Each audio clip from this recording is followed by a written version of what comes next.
महबूब जे अचण सां या रसूल अल्लाह महबूब जे अचण सां ऐवान विया सिंगार जी महबूब जे अचण सां ऐवान विया सिंगार जी सालन खां दिल में साधन अरमान विया सिंगार जी महबूब जे अचण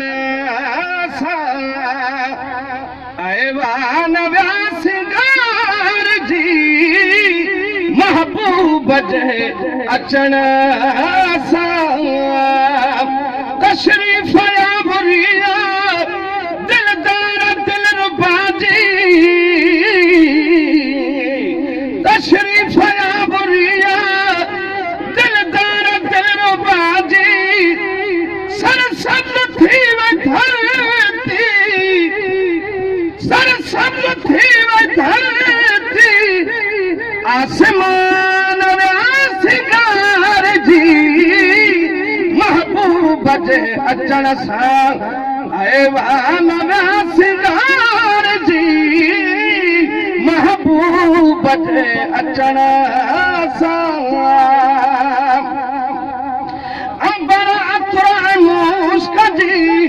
खुशबू हवा में आहे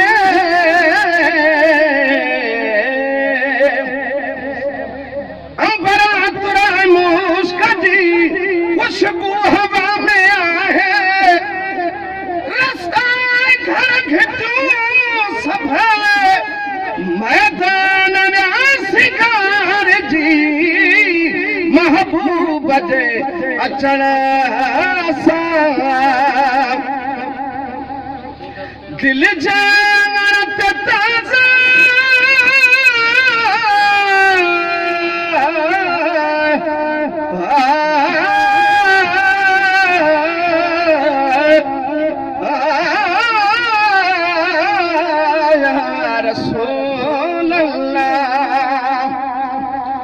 दिल जान ताज़ा गुलज़ार हल फुटी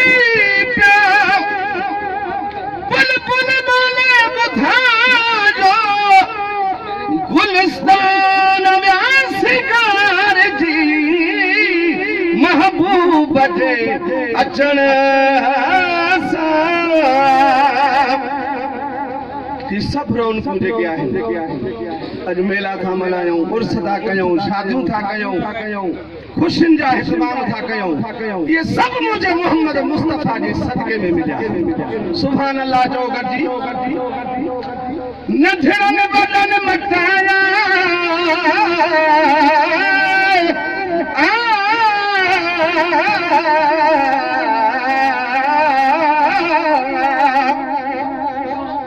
जनाब सरदार मौज़म खान अब्बासी कलोड़ साहब जन असांजे महफ़िल में मौजूद आहिनि साईं क़िबला अव्हांजा वालिद मुहतरम साईं हाजी अलहाज मुनव्वर अली खान साहब जन मुंहिंजा तमामु मोहब्बत ऐं प्यार सां नातियूं ॿुधंदा हुआ ऐं ख़ुशीअ जो इज़हार करे वेहंदा अॼु उहे यादि था अचनि पिया असांजे महफ़िल में हर उर्स में हाजी अलहाज मुनव्वर खान अब्बासी मौजूद हूंदा हुआ असां उन्हनि खे अॼु यादि करे असां दुआ गायूं त अल्लाह जी ज़ात उन्हनि जे मज़ार अनवर ते बि हज़ार रहमतूं नाज़िल फरमाए सभई चओ आमीन नंढड़नि वॾनि मटाया नंढड़नि वॾनि मटाया ननो सहने बदन ते चादर साथ सारा इंसान विया सिंगार जी महबूब जे अचण सां सदके सजण जे थी वई मक़बूल मुंहिंजी शाइरी अर्श जा सादा लफ़्ज़ ऐं दास्तान विया सिंगार जी महबूब जे अचण सां ऐवान विया सिंगार जी सालन खां दिल में साधन